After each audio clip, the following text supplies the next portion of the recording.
Robbinsog, the YouTube read-aloud novel by Noah Brody. Before I begin, I would like to dedicate this book to everyone who I was able to talk to during my final year of high school about my concerns, period. Part 1. Marcus.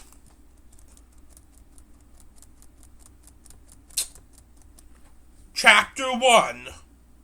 Origins.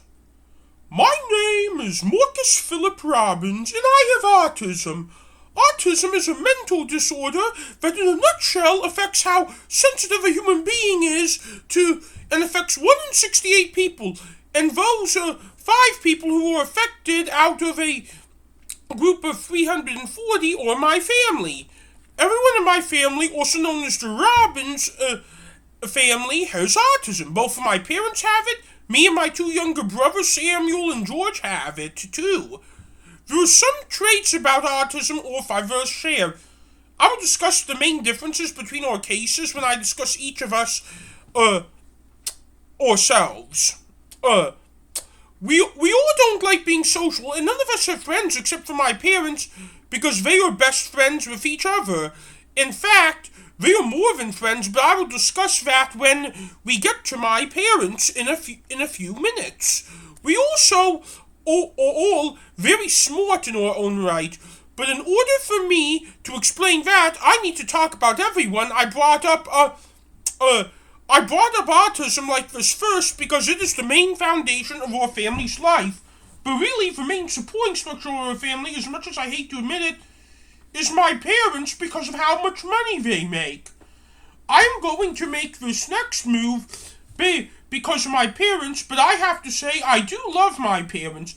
But unfortunately, to explain my origins, I need to explain everyone's. It all started 28 years ago, when my dad was 11 years old and a kid struggling in school because of his autism. My dad went to a Catholic school, and the nuns had issues with my dad because unfortunately he wasn't a student the nuns and priests could handle because the church could not handle his autism. They didn't think he was part devil or anything, but the church couldn't handle him. Unfortunately, my grandparents had issues handling him too. They didn't know how to treat him either. They just felt he would grow out of it himself and get on with his life. I wouldn't necessarily say it was himself that helped him grow out of it. It was my mom, especially on the day he was crying at the playground at his church because he was kicked out of the Catholic school at the end of 6th grade because he drew superheroes all the time. My mom was 18 at the time and a medical student trying to become a physician. She is 7 years older than my dad, and her main goal was to have more friends because she didn't have any friends. She sort of socially secluded herself after her dad died suddenly from a heart attack 8 years prior, and her mom went crazy and disappeared. She was raised a Seventh-day Adventist but by her parents and grandparents after her parents were out of the picture, but she was not going along with it so much and doing her own thing. However, she did get proper treatment for her autism by her family. She saw my dad crying, and all she said was, "Hi there, my name is Queen Valerie Johnson. Are you okay?" "Not really. My name is Marvin Robbins, by the way," said my dad lying on the swing set. From there onward, things escalated quickly between my mom and my dad, and that was really upsetting my dad's parents. My dad's parents had 3 big issues with my mom. 1, she wasn't Catholic. 2, the 7-year age difference was really bothering them because my dad wasn't even a teenager yet and his voice hadn't lowered, and my mom was a full-grown adult whose voice hired quickly, but they promised my grandparents they were abstaining the whole way through. 3, she was encouraging my father to do things that got him kicked out of the Catholic school. It still didn't stop them. My parents, along with everyone else who lives in our condo, has a great trait about them. They are a genius. During the next 5 years, through when my autism was a junior in high school, and in our high school for kids who had difficulty focusing, because my mother's motivation, my dad focused a lot more because and was better there than at the Catholic school, to the extent he was taking a heavy dosage of advanced placement art classes at the high school, to where by the time he was done with his junior year, he had enough credits to be a sophomore in college and still had a good deal of free time to draw. He never went back to the Catholic school because he felt that he was treated much more appropriate at the other school than at the Catholic school, even with his behavior completely treated. My mother was also pretty far ahead. And at this rate, because she took a lot of advanced placement classes in high school and took a ton of college classes over the summer and was on a special program to become a physician, she would be known in about a year as Dr. Valerie Johnson. However, then something happened to change the course of my family's origins forever. My dad was offered a job in high school to work for the Chicago division, where he lived, of Marvel Comics, and be an illustrator as long as he was working on his bachelor's degree in high school at the same time. And his salary was going to be $300,000 per issue, because that is how much Marvel Comics loved his work and pays their employees because of how much of a big seller a comic book can be.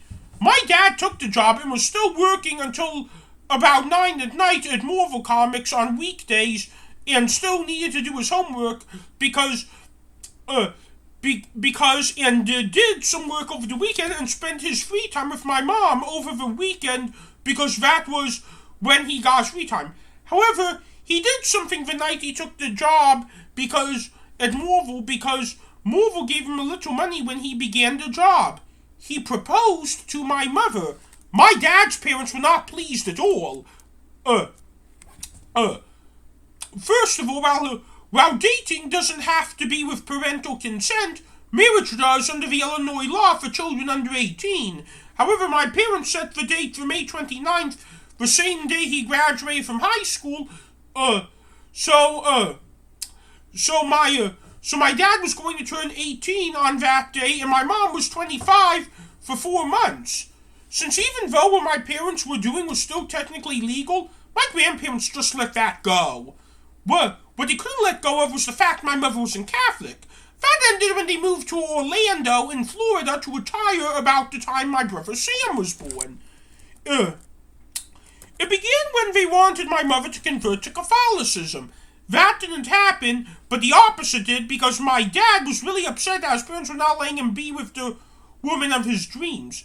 My dad converted to my mom's religion. My mother didn't consider herself a Seventh-day Adventist anymore. She founded her own religion she calls Awareism, which is the official religion I practice of the nation I live in.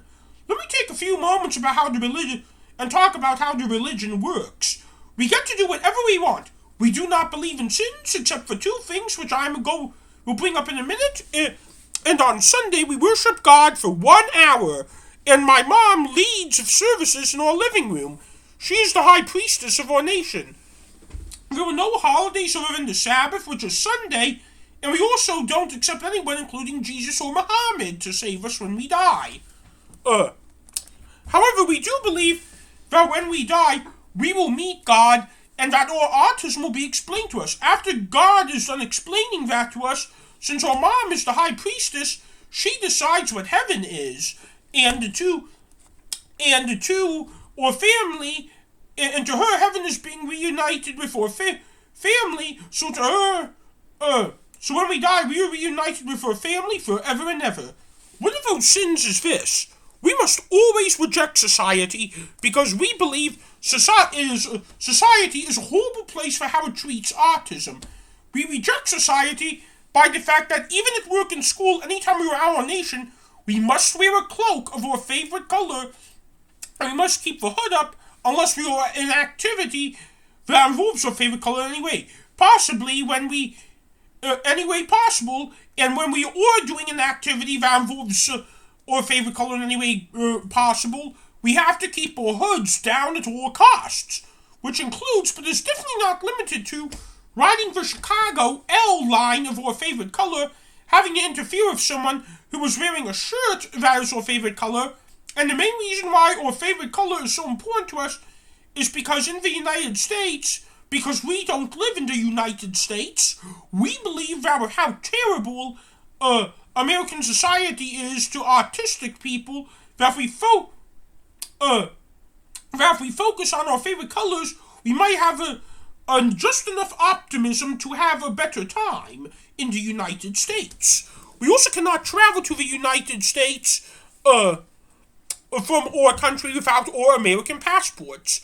Really, American passports is what we need to leave our country. Not passports from Robbins-Og, which is the nation we live in. However, we can have our hoods down and even our cloaks off if the activity we're doing involves water. Water is very important to us and all of our sensory issues. Whatever we need water for, it calms us down, which is why our favorite colors don't matter if it involves water. The second thing we consider to be such a great sin, that if it is violated, that our family is done with us, or someone who doesn't practice our religion is done with us, is if we say something along the lines of, "This is not real." There really isn't much to our religion. We're devout members of it. My parents have told me if I don't make the girl I fall in love with to convert to it, since currently the only members of my religion are the 5 inhabitants of Robbinsog, and I am one of them, they will take that as a way of saying this isn't real and they will be done with me.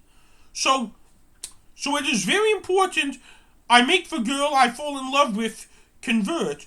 They know I can't make her have autism if I fall in love with a neurotypical, but they say that is fine as long you can be a neurotypical and still be part of the religion. We believe in God. We'll still explain the meaning of life to them when they die, and you will still be with your family when you die, even if they weren't the rarists. Now, we are going to shift gears for a few seconds. The reason my mom founded this religion is because while she was treated for her autism, it really upset her how much time and all the sacrifices she made to do it so that she wouldn't have to deal with her autism. So she rejects society. She baptized herself when she poured a big bucket of water. She dyed purple, which is her favorite color, when my dad converted. She did the same thing to him, except the blue, which is my dad's favorite color. Me and my brothers were baptized on our first birthdays. We needed the time to figure out what our favorite colors were. I was red, my brother Sam was orange, and my brother George was green. If we need to go into the United States from the time of our birth to the time of our baptism, it would have to be with our mom, because she was the high priestess, and she would have to nurture and breastfeed us while we were in the United States. If our favorite color ever changes, we need to be baptized again into a different color by having a bucket of water dyed of our new favorite color poured over our heads.